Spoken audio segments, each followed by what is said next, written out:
A paz do Senhor, meus irmãos, paz do Senhor, jovens, professores de escola dominical, que Deus abençoe a sua vida. Nós estamos aqui mais uma vez para estudarmos e aprendermos mais um pouco da palavra de Deus. E desse estudo, Revista de Escola Dominical dos Jovens, a Debrais, Assembleia de Deus Ministério Madureira. E a lição que nós vamos estudar neste momento é a lição 9 da revista Conectar Mais Jovens da Assembleia de Deus. E o tema do nosso estudo é Perseverança dos Santos em Cristo. O texto de referência está em Hebreus capítulo 10, verso 19 ao 20.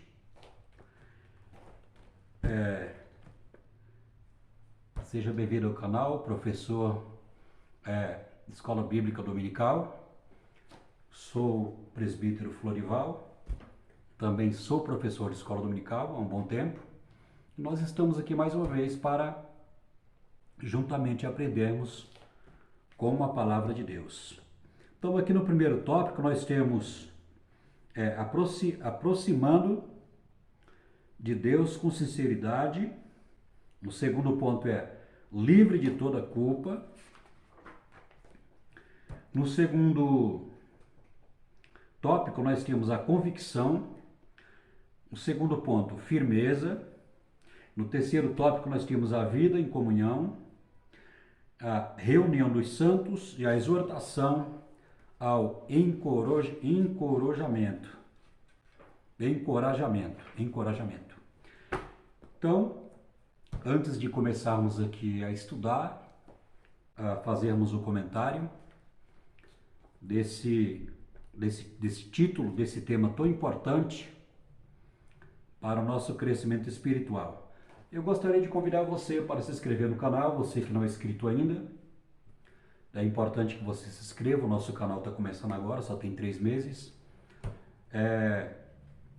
Para quando você se inscrever, quando nós gravarmos os vídeos, os estudos, o YouTube vai estar avisando você e vai estar te notificando que chegou vídeos novos para você poder estar assistindo e aprendendo da palavra de Deus.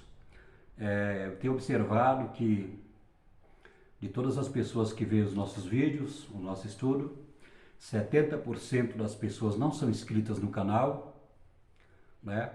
E eu quero fazer um apelo a você neste momento, para nos ajudar o canal crescer, para que nós possamos ser estimulados, né?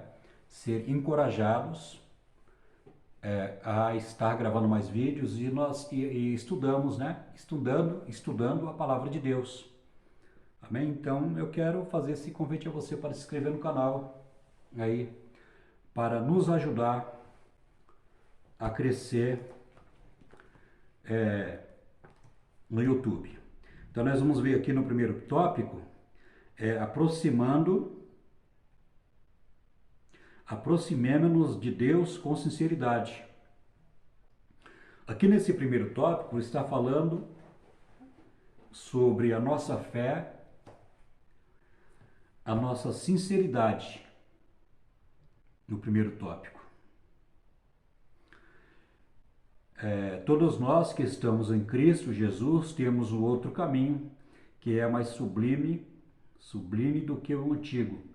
O novo caminho é por meio de Jesus Cristo e temos acesso à presença de Deus, portanto trilhemos o caminho com sinceridade e fé em sua presença. Hebreus 10, 22.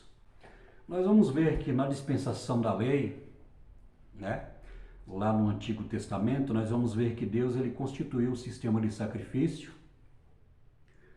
e para isso ele escolheu a tribo de Levi, e dali saiu os cantores, os sacerdotes e também os sumos sacerdotes. E nós vamos ver que no culto que era feito no tabernáculo, lá no deserto, quando o povo de Israel estava na caminhada em direção à terra prometida, nós vamos ver que haveria ali um culto de adoração a Deus, E a base desse culto de adoração a Deus era o sacrifício do animal que era morto pelo pecado daquela pessoa que tinha transgredido a lei de Deus.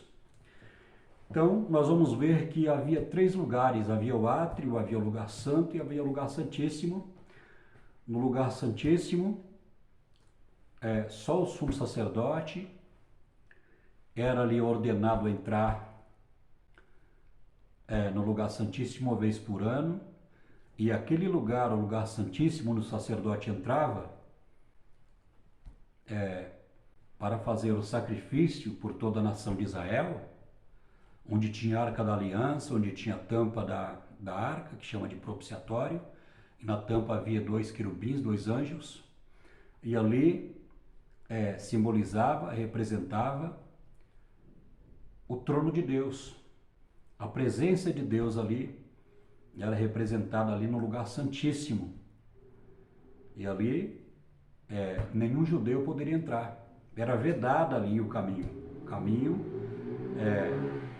só podia entrar o sumo sacerdote. O povo não poderia entrar ali, que simbolizava a presença de Deus. Porém, Jesus, quando veio e ofereceu a Deus como oferta pelo nosso pecado, como sacrifício pelo nosso pecado, para pagar a dívida, para nos libertar do pecado e da maldição e da morte espiritual, ou seja, o inferno, Jesus ele pagou um preço alto. A palavra de Deus fala que nós somos comprados, não com sangue de bode, de ovelha ou de animais, mas nós somos comprados pelo sangue precioso de Jesus Cristo na cruz do Calvário. Quem fala isso é Pedro, lá no capítulo 2 de Pedro, 1 Pedro capítulo 2. Né? Nós somos comprados pelo sangue precioso de Jesus Cristo. Está lá em 1 Epístola de Pedro, capítulo 2. Pedro fala sobre esse assunto. Então nós vamos ver que agora nós temos acesso à presença de Deus. E quando Jesus estava na cruz do Calvário ali, quando Jesus deu o seu último suspiro, quando ele falou assim: Pai, nas tuas mãos eu entrego meu espírito, a palavra de Deus diz que houve muitos sinais, muitos fenômenos que aconteceu naquele momento, e um dos fenômenos que aconteceu, dos fenômenos sobrenaturais que aconteceu naquele momento, foi que o véu do templo foi rasgado de alto a baixo, ou seja, o próprio Deus rasgou aquele véu que fazia separação ali da presença de Deus. Nenhum ser humano tinha acesso à presença de Deus, como foi dito. O sumo sacerdote entrava e o lugar santíssimo, ele apontava, ele representava o trono de Deus. E nós vamos ver que quando o véu foi rasgado, nós temos hoje acesso ao trono de Deus. Tanto é que está escrito assim, ó: temos acesso direto à presença de Deus, portanto trilhemos o caminho com sinceridade e fé em sua presença. Hebreus 10, 22. Então hoje nós temos acesso à presença de Deus porque Jesus, ele nos abriu um caminho. Ele nos abriu um caminho. Ele nos abriu o caminho. E nossos pecados, conforme Isaías 59, que fazem divisão dentre nós e o nosso Deus, levantam uma barreira. Mas essa barreira do pecado, da inimizade com Deus, ela foi derrubada através do sangue de Jesus Cristo, do sacrifício de Jesus Cristo ali, como oferta pelo pecado, pelos nossos pecados, foi aceita por Deus.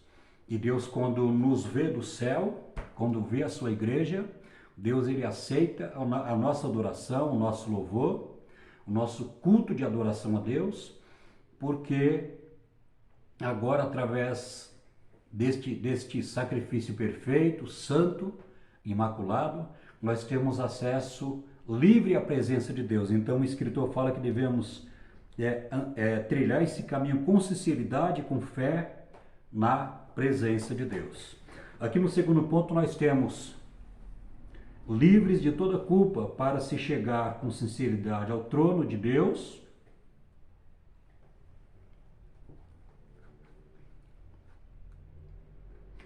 Nossa consciência e coração devem ser purificados Os antigos rituais em nada purificavam o adorador.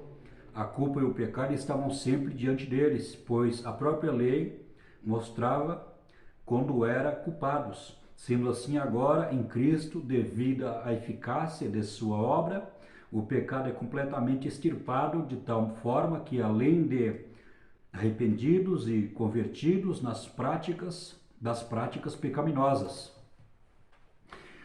ansiamos pela presença de Deus. Então nós vamos ver que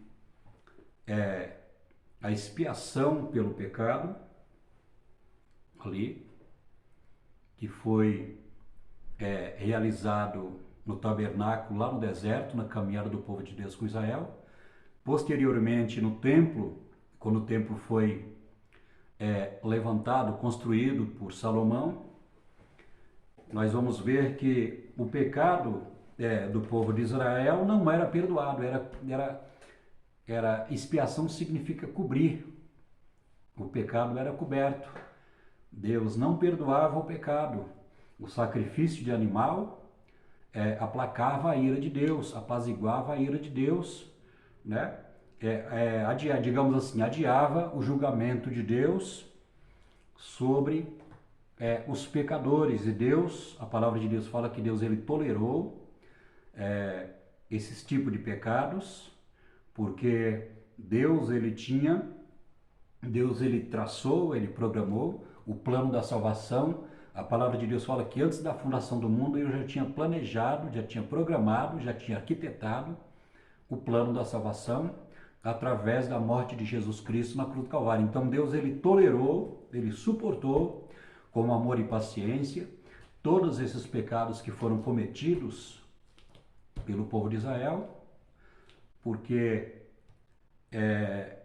o sacrifício de animais não perdoava o pecado, apaziguava e aplacava a ira de Deus, até Deus esperar o tempo certo, o tempo exato, no tempo dele, em que Jesus viria para se cumprir, né, os tipos, os símbolos que apontava para o sacrifício perfeito de Jesus na cruz do Calvário. Ou seja, aquele animal que era sacrificado pelo sacerdote como oferta pelo pecado daquela pessoa que transgredia a lei de Deus, aquele animal ele apontava para Jesus, era uma sombra que apontava para a realidade, que apontava para Jesus como um tipo de Cristo, né? Na linguagem figurada, como um tipo de Cristo, apontava para o sacrifício perfeito, santo, imaculado, da morte de Jesus Cristo na cruz do Calvário, para nos libertar, nos abençoar e nos trazer de volta à presença de Deus. Então isso é muito importante que nós venhamos a entender, né? Que todos esses sacrifícios, que todos esses tipos, né? Esses tipos de Cristo, na linguagem figurada, apontavam para o sacrifício perfeito de Jesus na cruz do Calvário. Agora o escritor fala que devemos chegar ao trono de Deus com sinceridade e fé, para acharmos graça no momento oportuno, porque nós temos agora diante do Pai, diante de Deus, diante da majestade, diante do Criador, o sacrifício perfeito de Jesus Cristo na cruz do Calvário, que é a propiciação ou sacrifício pelo nosso pecado. Então agora nós temos acesso à presença de Deus. No segundo tópico nós temos a convicção.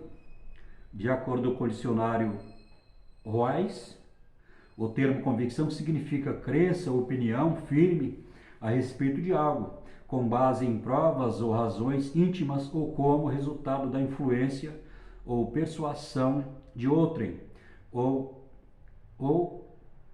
princípio ideal como modelo de perfeição. Então, quando nós falamos sobre convicção, a palavra de Deus fala que nós devemos entrar na presença de Deus, no trono de Deus, com convicção, com certeza.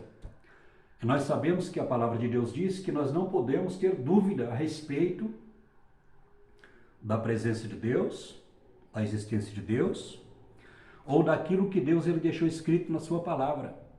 naquela doutrina que Deus deixou escrito na sua palavra, né? Aquela doutrina fiel e verdadeira na Bíblia, que é a palavra de Deus. Então não podemos duvidar do que Deus deixou escrito, né? Não podemos duvidar naquilo que Deus ele determinou na sua palavra. A palavra de Deus, ela é fiel, a palavra de Deus, ela não contém erro, ela é inerrante, ou seja, não contém erro. A palavra de Deus, ela tem a confiabilidade, né? Ela tem confiabilidade, ela é confiável, ela tem a fidelidade e ela é isenta de todo o erro. Então devemos realmente ter convicção na palavra de Deus. Não podemos ter dúvida do que Deus fez por nós, não podemos ter dúvida das promessas de Deus, não podemos ter dúvida de nada disso, mas ter convicção, porque o que Deus deixou escrito na sua palavra, né, certamente Ele vai velar por aquilo que Ele deixou escrito. Então devemos então entrar na presença de Deus com convicção, com certeza, com uma crença, né, firme na sua palavra, porque Deus ele vela pela sua palavra. Logo, a nossa fé precisa estar convicta de forma que o nosso entendimento não fique abalado por qualquer tipo de questão ou dúvida. Como eu disse quase agora, não podemos ter dúvida, não podemos ficar abalados por causa da luta, das provas, das dificuldades, ou até porque muitas vezes não entendemos o trabalhar de Deus em nossa vida.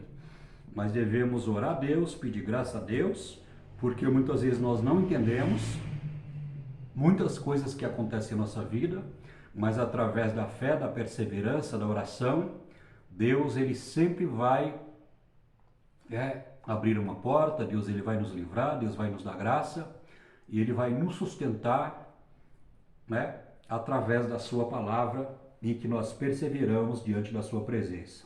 Ser convite é ter certeza de algo, não vacilar ou esmorecer na caminhada.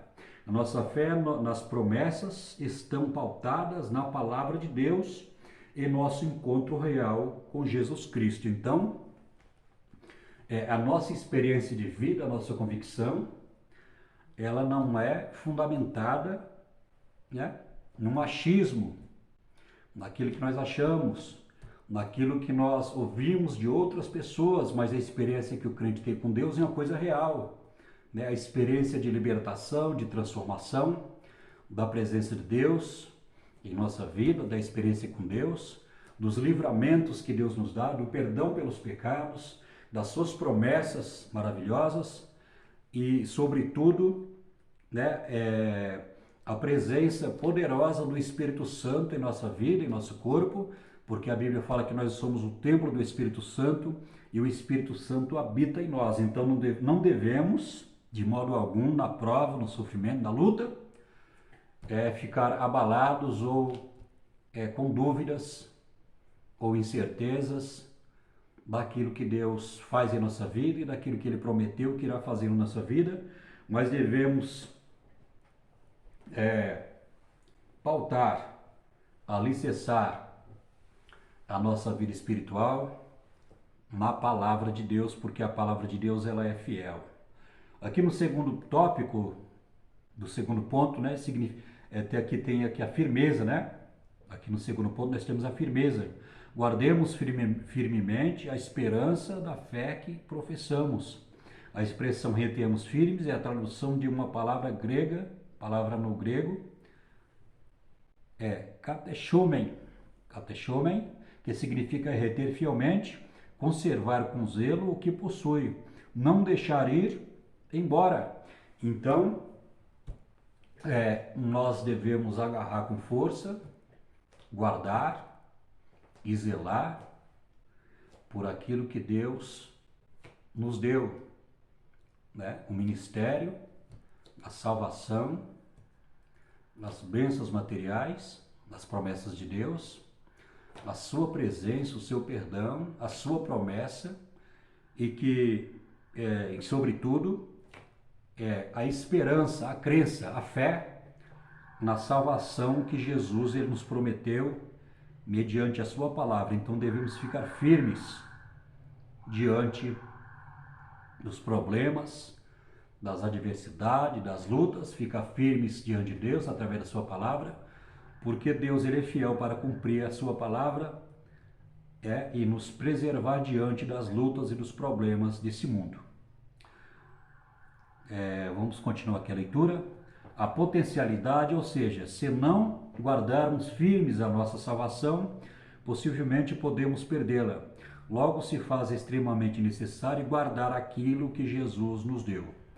Então, a salvação é o nosso objetivo. A salvação é o nosso foco.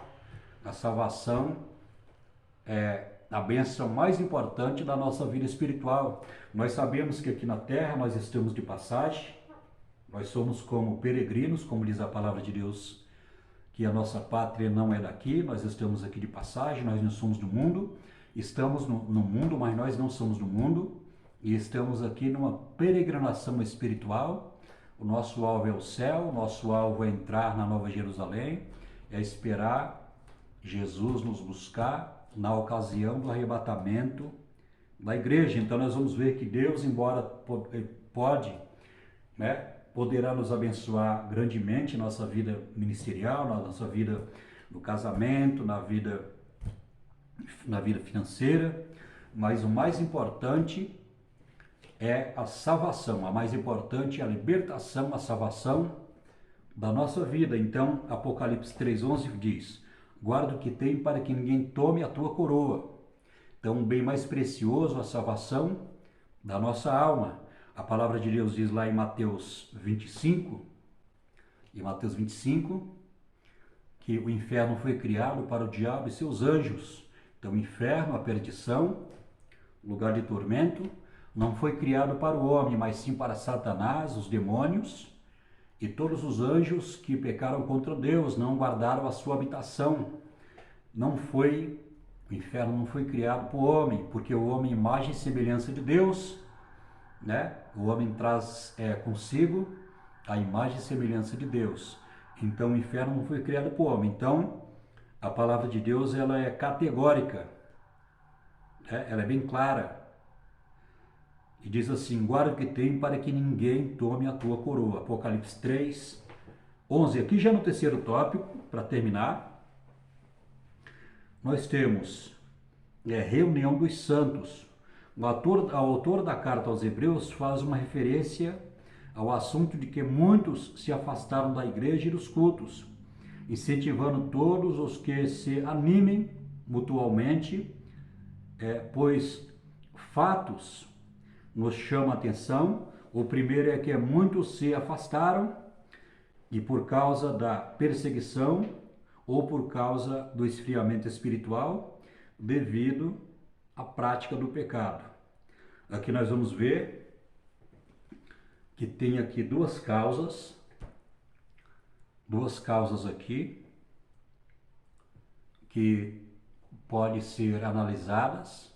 O porquê que aqueles irmãos naquele momento, naquela época, naquela ocasião, estavam desanimados, frios na fé, né? Isso tem duas causas aqui. A primeira poderia ser por causa da perseguição naquela época, porque havia muita perseguição com relação à religião do judaísmo, com relação também a perseguição do Império Romano, né, contra a igreja, através dos imperadores que eram vistos como semideuses, os imperadores do Império Romano. Muitas vezes, na história da igreja, eles perseguiam a igreja. Então aqui poderia ser uma perseguição religiosa vindo do judaísmo, e poderia também vir uma perseguição do paganismo, né? Ou seja, do Império Romano, que poderia estar perseguindo a igreja. E outra coisa também que devemos destacar, que esse esfriamento espiritual poderia ser devido à prática do pecado. Nós sabemos que o pecado, ele quebra a nossa comunhão com Deus. O pecado, ele nos esfria, nos desanima, gera angústia, gera tristeza, gera maldição, gera morte espiritual, gera morte física. o pecado gera tudo isso na vida do crente. Mas nós sabemos que o problema do pecado foi tratado lá no Calvário, porque a palavra de Deus diz, lá em João, Epístola de João no capítulo 2, capítulo 2 nos diz que se dissermos que não temos pecado, estamos mentindo e a verdade não está em nós, mas se confessarmos os nossos pecados, Ele é fiel e justo para nos purificar de toda injustiça.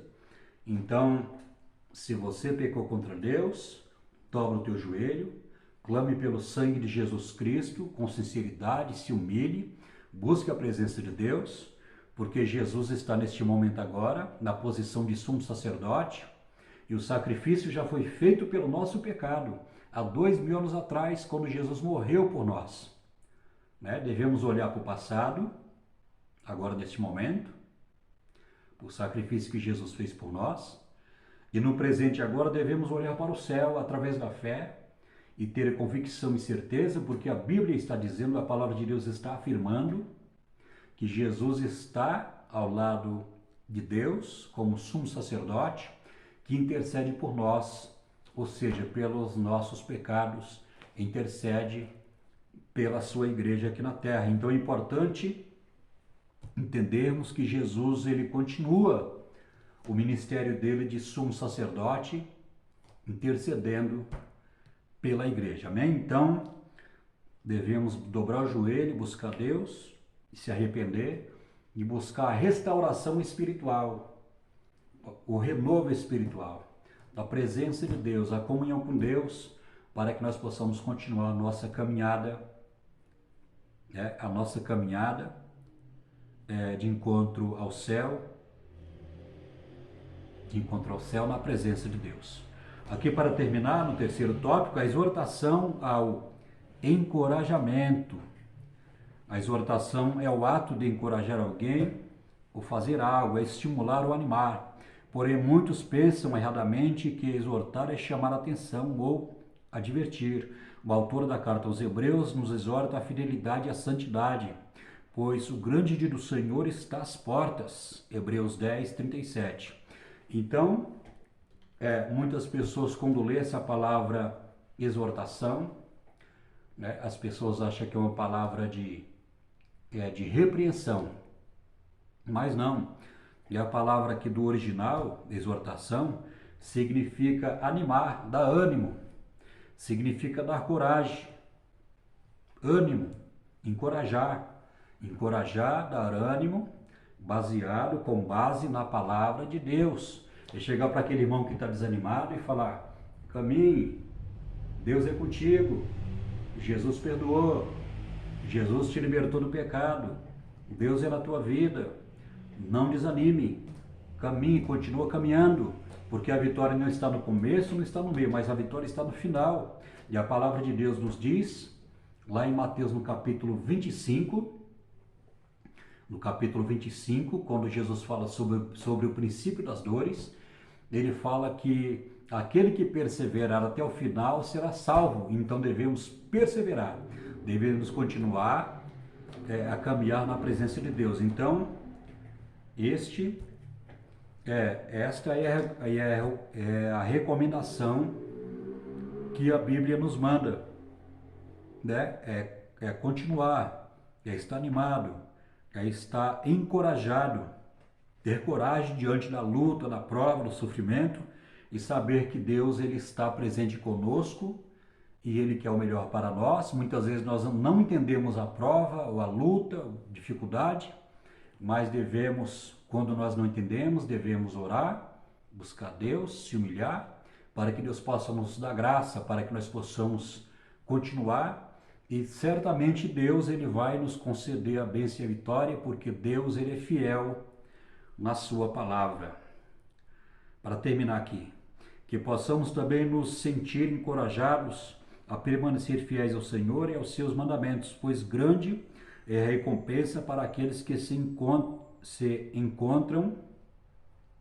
encontrarem perseverantes. Aqueles que recuarem no caminho, Deus diz que não ficará contente com eles. Hebreus 10, 38 e 39. que fala a respeito da fé. Devemos continuar. A palavra de Deus diz que devemos continuar, porque aquele que olha para trás não é apto para o reino de Deus. Aquele que olha para trás, né, ele volta aos pecados, ele volta à prática antiga, pecaminosa, e a tendência é morrer espiritualmente, a tendência é ficar para trás. Então devemos olhar para frente, olhar para Jesus, manter o foco na palavra de Deus, manter o foco nas promessas de Deus, porque a palavra de Deus diz que Deus é fiel. A palavra de Deus diz, lá em 2 Timóteo, no capítulo 2, que se nós fomos infiéis, ele permanece fiel, porque ele não pode negar-se a si mesmo. Meus queridos, que Deus abençoe. Já tem meia hora de comentário. Tá muito bom aqui o comentário, meia hora. E eu quero voltar a fazer para você esse apelo. Você que está vendo esse vídeo, 70% das pessoas que veem os nossos vídeos, que aprendem aqui juntamente conosco, 70% dessas pessoas não se inscrevem no canal. Então eu quero aqui pedir a tua ajuda, quero pedir aqui o seu apoio para que você possa estar se inscrevendo no nosso canal, para que nós possamos cada vez mais crescer, né? Para que nós possamos aí estar gravando mais vídeos, que no momento que você se inscrever no canal e nós gravamos aqui o estudo, os vídeos das doutrinas da palavra de Deus, o YouTube vai mandar para você, vai te avisar e você vai receber aí o estudo, né? Mas para isso você precisa nos ajudar, precisa se inscrever no canal. Nós temos aí só 3 meses, mas eu conto com a sua ajuda, eu conto com a sua oração, eu conto com o seu apoio. Que Deus abençoe você que é professor, você jovem, você que é aluno, você que gosta de aprender da palavra de Deus. Fique conosco, né? Daqui a pouco estaremos gravando mais outro estudo da revista da Escola Dominical, que é Assembleia de Deus Belém, que também é dos jovens. Então fique conosco aí, porque depois nós vamos gravar outro vídeo e estaremos aí estudando a palavra de Deus. Que Deus abençoe a sua vida, a sua família, a sua igreja e o seu ministério. Um abraço para você, fique com Deus e até a próxima, em nome de Jesus.